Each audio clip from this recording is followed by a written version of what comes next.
Hello, everyone. Welcome to this Fuqua LinkedIn Live series. My name is Nuno Clara, and I'm an assistant professor here at Fuqua. I work mainly in macrofinance and household finance. And today I'm going to be talking about one of my latest papers in household finance, which is about how can we make our homes more green, more energy friendly, and more environmentally friendly. So let me start by sharing my slides with you. And if you have any questions throughout the talk, please feel free to put them in the chat and I can answer them at the end. So let me share my slides with you. Okay, I assume you can see my slides. And so this is a project called Investments That Make Our Homes Greener, the Role of Regulation. This is joint work with João Coco and Lakshmi, who are at London Business School, and Varun Sharma, who's at Indiana University. And in this paper, what we are trying to do is to try to understand the role of regulation in making the stock of our homes more energy and environmentally friendly. And the motivation for this is actually very, very obvious. Many of you may not know, but the operation of residential buildings, namely our homes, is actually responsible for roughly 22% of the global energy consumption and 17% of the global CO2 emissions. So our homes actually produce a lot of pollution, and they consume a lot of energy. And so investments that aim to improve the energy efficiency and environmental performance can make a very, very significant contribution to the climate change. However, usually these type of investments have been very low, which has led to government interventions, namely subsidies and regulations, to try to give incentives for people to actually improve how energy friendly their homes are. In particular, in this paper, we are going to look into a very, very specific context, which is this regulation that the UK passed approved in March 2015 and got implemented in 2018 that literally said the following.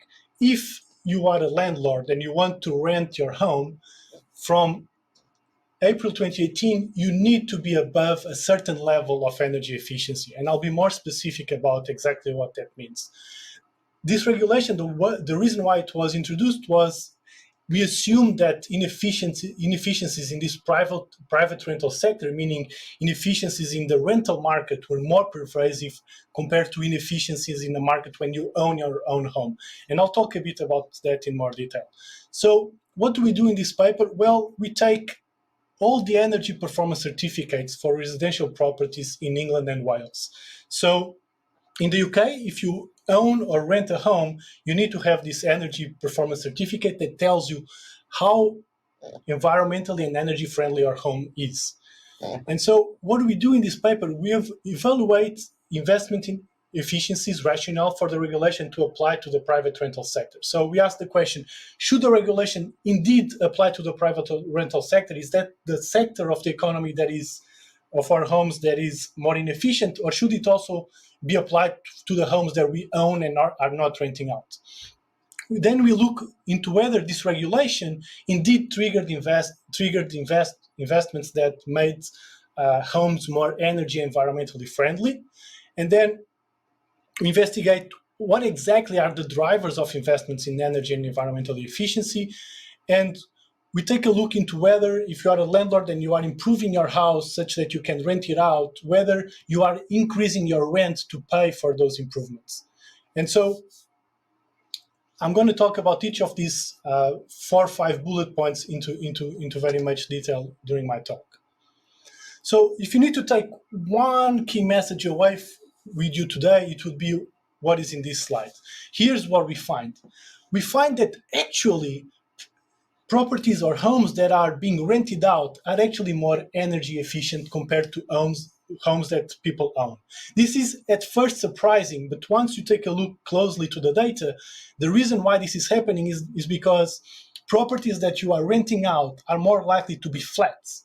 And flats are usually have less external walls, and so they are, by construction, more energy efficiency and more environmentally friendly.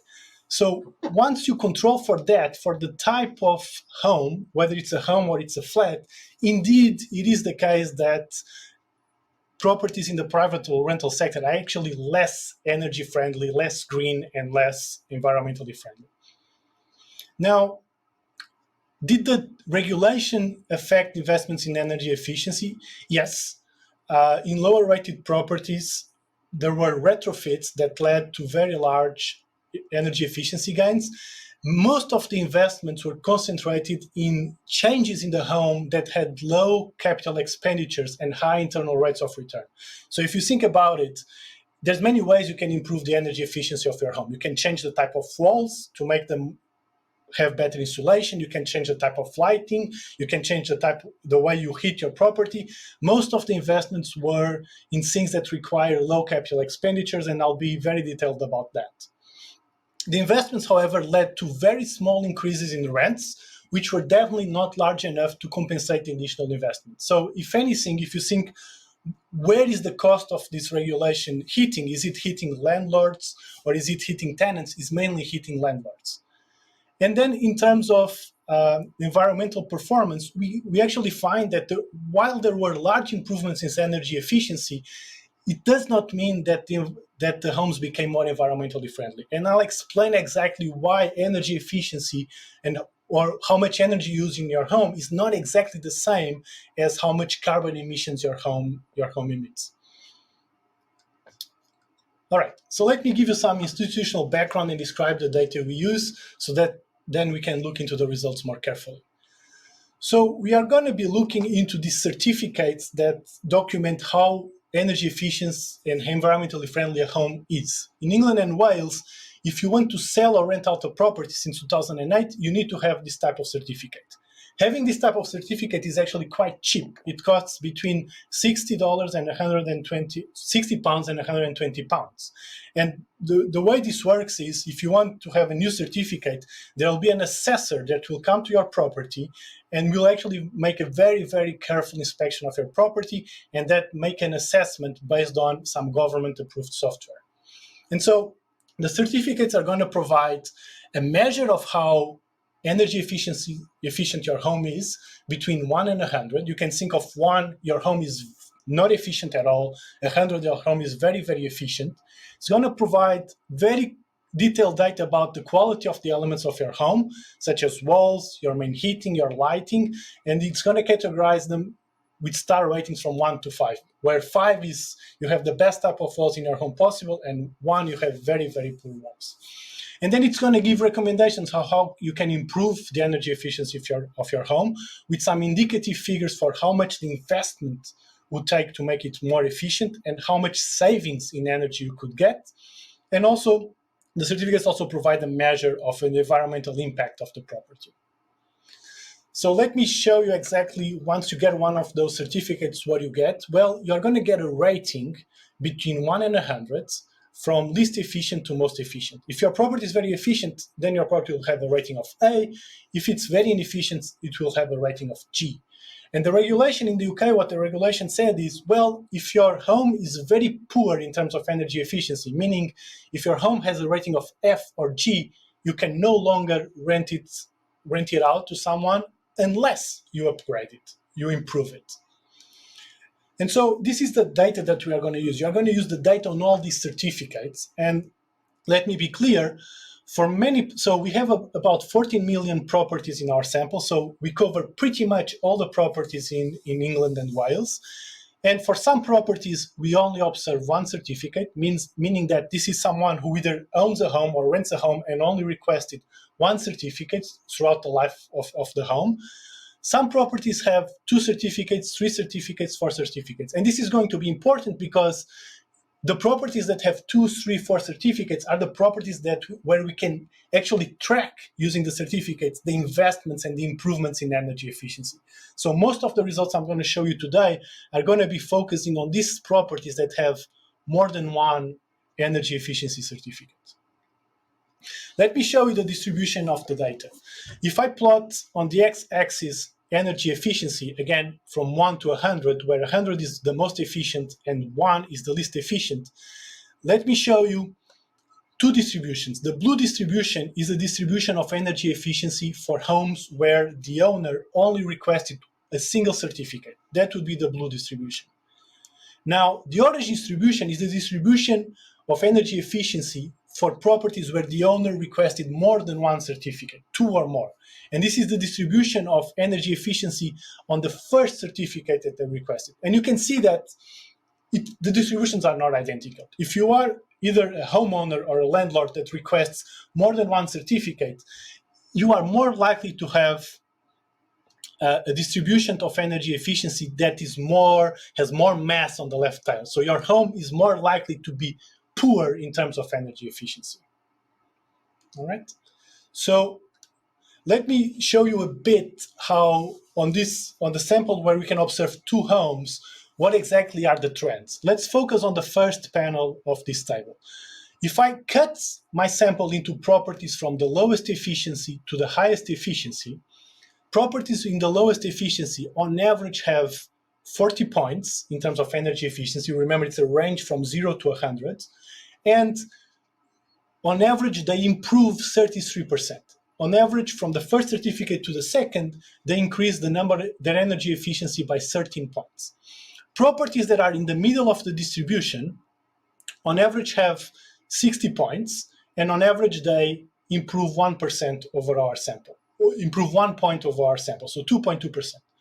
Properties that are very high efficiency, on average, they have 73 points in terms of energy efficiency, and over time, they usually actually decline their energy efficiency. This is very intuitive. Think about your property has very good windows, has very good walls. You are not making any investments to improve it because it's good, but the features of the property themselves are depreciating over time, are becoming older.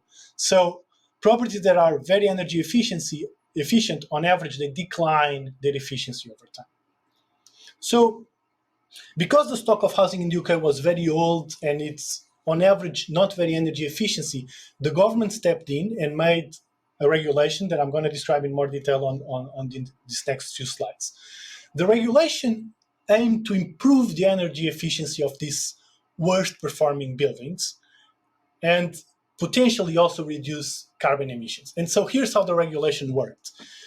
The regulation said if the number of points you have is below 39, if your energy efficiency is below 39, then you can no longer rent your property unless you improve it to above 39. This was a regulation that was approved in March 2015 and got enforced in April 2018. So from 1st of April 2018, if your home is not energy efficient, you can no longer rent it out. All right. So let me try to answer this first question that I had, which is, does the type of tenure, meaning does the fact that your home is either owned by you and you live there or you are renting it out, this is what I mean by tenure, does this affect the magnitude and nature of the investments? If markets were perfect, this shouldn't matter. But in reality, we do think that there is some market imperfections and some property owners may value, if you own a home, you may value energy efficiency features of your homes beyond the financial benefits that you get from improving your home. So it could be that homes that are being rented out, that the owners of those homes have less incentive to improve them. So let me show you exactly how the data looks like. On the left-hand side here, I'm again plotting these distributions of energy efficiency, and I'm plotting I'm plotting properties that are owner-occupied, either homes or flats, that are, I have a home and I live there, that's what I mean by owner-occupied, against properties that I'm renting out on the market. And so if you look at the distribution, you can see, perhaps surprisingly, that owner-occupied, the blue lines, has more mass on the left tail than the orange line. So unconditionally, it does seem that homes that you own are actually less energy efficient than homes that you are renting out. But this is due to a composition effect. This is because most of the homes that are being rented out are flats. So let me make the same plot, the same distributions, but now let me condition on flats, and you can clearly see that then the big mass is here on the left on the private rental. So indeed, after you control for the type of home, properties on the private rental market are less energy efficient than properties that are owner-occupied.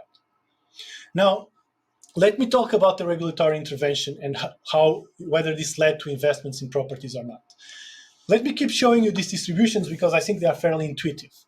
Here's the distribution in 2012, way before the regulation got implemented, of energy efficiency for homes that are owner-occupied, I have a home and I live there, versus homes that I that are on the rental private market. I have a home and I'm renting it out.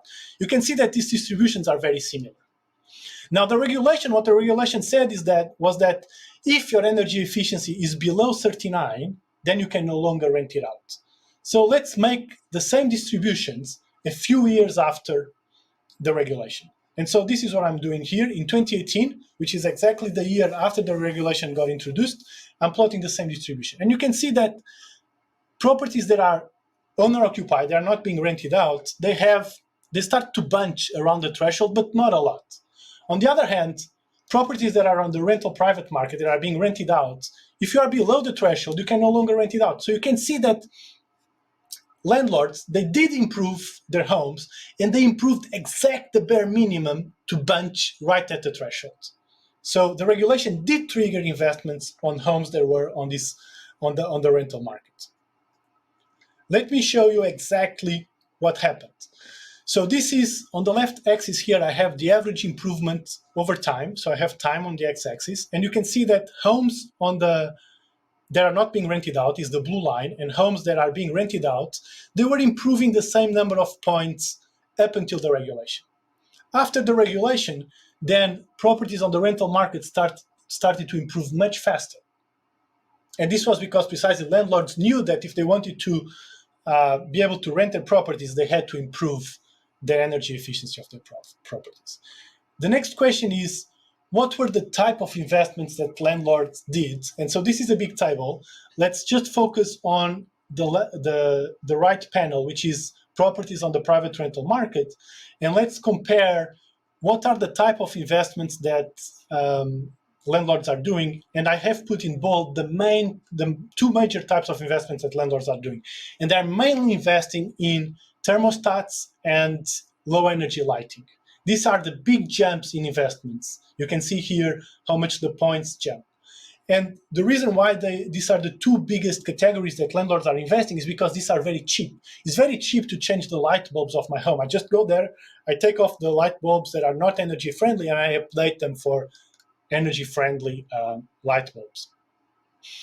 In terms of capital expenditures and estimated savings, you can precisely see that installing low energy lighting is very cheap and has very high savings, so it has internal rates of return on investment that are very high. Upgrade heating controls is also not that expensive, and it also has very high rates of return. For example, if you want to improve your walls, the insulation on your walls, the type of investment that you require is much, much higher. In particular, if you want to do internal or external wall insulation, it's very expensive to do so, and it's actually negative NPV to do so. So let me give you a quick summary. The regulatory intervention did lead to significant improvements in the private rental sector, but the type of investments were similar between owner-occupied and renters, and both type of investments were focused or concentrated on investments that require lower capex and generated internal rate of returns. Let me answer these two more questions on the last 2 minutes that I have. The first is, do landlords who make these energy efficiency investments capitalize them into higher rents? And so here I have a regression table. Let me focus on the last column. And the last column, what is telling me, this number here is telling me how much are rents increasing after the regulation was introduced for properties that indeed moved above the regulatory threshold of 39. And rents are increasing on average 1%. Now the question is, I improved my home to be able to rent it out. I can increase my rent 1%. Is this enough to compensate for the type of investments that I had to do? And if we look at the data, we actually find that there are three main options that landlords are using to improve the energy efficiency of their homes. The first is they're just improving their main heat, or they are improving a combination of low energy lighting, main heat controls and windows, or just a combination of the first two. And for most types of, for each of these three options, the only one that is usually NPV positive is the third one. So many landlords are actually doing investments that the increase in rents is not enough to compensate for the type of investment. I have 1 minute left, so I'm just gonna briefly touch about this topic, which is improving energy efficiency is not the same as improving environmentally friendliness. This is about energy consumption. This is about carbon emissions. And I'm just going to show you one picture. This is the picture we already saw before, that after the regulation, energy efficiency does improve for properties that are being rented out, whereas energy efficiency do not improve as much for properties that are not being rented out. The patterns on carbon emissions, which is the right graph, are the opposite. Carbon emissions got worse in the rental private, and in the owner occupied, they stayed almost unchanged. And this has to do with the fact that properties on the private rental market are using more polluting sources of energy, such as electricity instead of gas. Let me stop here and conclude, and then I'll take questions from the audience. So in this paper, what we did, we characterized and then tried to understand the drivers of residential property investments in energy efficiency. Financial considerations play an important role in the investments undertaken. People are mainly taking the investments that have higher internal rates of returns and lower upfront capital expenditures. And so this focus of the legislation on improving energy efficiencies did lead for homes to become more energy friendly, but not necessarily to reduce their carbon emissions. So let me take some questions from the audience. And I can see I have a question from Brenda, who's a structural engineer and is now a Duke MBA candidate. And the question was, when will the regulation be implemented? Well, the regulation was implemented in March 2015, sorry, let me go back and just show you that. It was approved in March 2015 by the Parliament, and it was enforced in April 2018. And the UK government is keeping to making changes and making the rules more strict since April 2018. I have another question on the chat from Gianluca, but please feel free to ask any other questions you may have, which is the certificate measuring the environmental impact of houses before the retrofitting and or after the retrofitting? So the certificates measure the environmental impact at the moment the inspector goes to the property. And that moment is chosen by whoever lives in the property. So imagine that I own a home in the UK. I can call an energy assessor. He makes an evaluation of my property. And then if I improve my property after he has come, the certificate is not going to reflect that. But I can always ask for a new certificate to have that reflected on my energy efficiency certificate. So when is it measured? It's usually measured whenever whoever owns the home calls the energy assessor to come into play. I have another question from Daryl Edison, which is, so what is the minimum cost to live that should be assignable to every dwelling? I am unsure what you mean by this question about the minimum cost to live. I don't know. So usually, if you think about renting a home, usually the cost of renting a home is determined by market conditions, right? How big is my home? Where is it located? I'm unsure, but I may be misunderstanding your question about how this relates to this energy efficiency and environmental friendliness. I have another question from Parnian, who is also a Fuqua MBA. He's wondering, how would emissions change if the policy required for any additional electricity demand after retrofits to be sourced from renewables? That's very interesting. I am unsure about how the policy would change if we forced energy to be sourced from renewables. Renewables also have that's a question on the supply side of energy, which we have a section on the paper that talks a bit the supply side and how that changed in the UK. I didn't talk very much about that in today's presentation because it's not the focus. This is more about the demand side, right? As a household, I usually don't have the choice of whether the energy that I'm consuming is being produced by a renewable or not, unless I have some solar panels on my home. So I don't know how that would change things, but it's an interesting question. But that's more about the supply side type of question, not a demand side type of question. There's another question. So looking at all the data, can you determine the amount of tax credits that should be given to a specific dwelling size? What is the minimum cost to live per dwelling? This is again from Darrell Edison. Again, I cannot know what is the right amount of tax credits to give if your home is more energy friendly. We do have the UK government also at some point implemented some energy subsidies in the UK housing market, and those also have their own issues. So what the UK government said was, well, if your home is below this threshold of energy efficiency, I can give you a subsidy for you to improve your home. What we see in the data is actually very interesting. Properties that were already above the threshold, the owners of those properties, they understood that this subsidy was coming into play. So they took out the lamps from their homes, so that then they called the assessor, they took out the good lamps from their homes, and then the assessor comes and says, oh, after all, your property is below the threshold. Now they can qualify for the subsidy. They use the subsidy to improve other things on their home, and then they reattach the bulbs. This is actually very clear from the data, and we are thinking about writing another paper that is, instead of being about regulation, it will be about this type of subsidies. There's a question from Tatiana.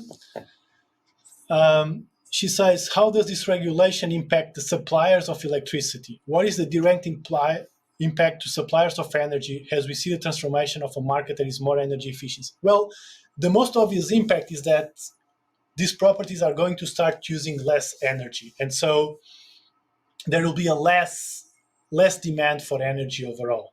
And so that will be the first order impact on suppliers. But at the moment, suppliers do not seem to be that much worried about the quantity of energy that is being demanded by homes. They are more concerned about how energy friendly, environmentally friendly is the way that they produce energy. Again, that's a question about the supply side. In this paper, I'm trying mainly to focus on the demand side.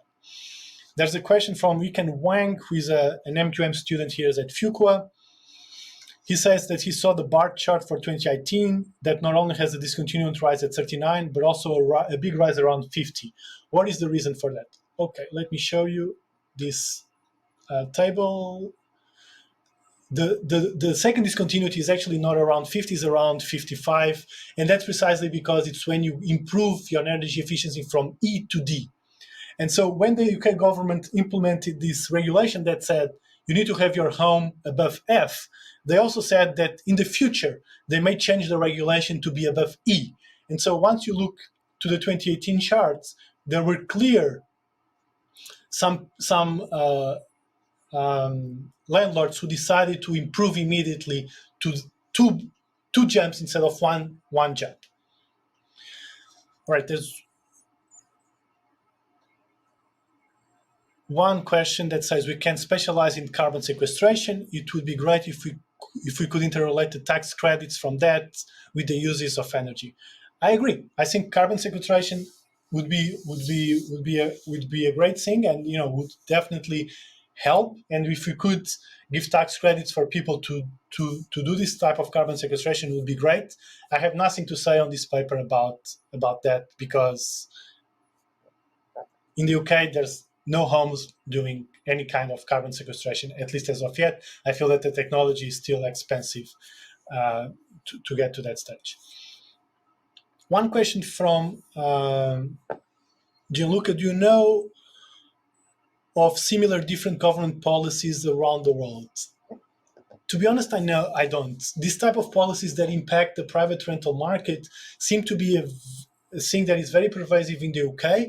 I don't think the US has anything equivalent, and I am unsure if there's any other country in Europe which has implemented any similar policy to what the UK has done. That's why we are focusing on the UK, and that's why the UK is a very interesting lab experiment to run this study. I think we are pretty much out of time. We have 20 seconds. I don't see any more questions coming in.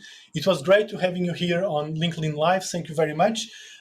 Next month, Professor Kathy Clark, on Wednesday, March 6th, at the same time, she will have a discussion on the impact investing and guidance for investors to avoid accusations of green and impact washing. So very similar to this topic. Please tune in next month. I'm sure it will be very, very interesting. Thank you, everyone.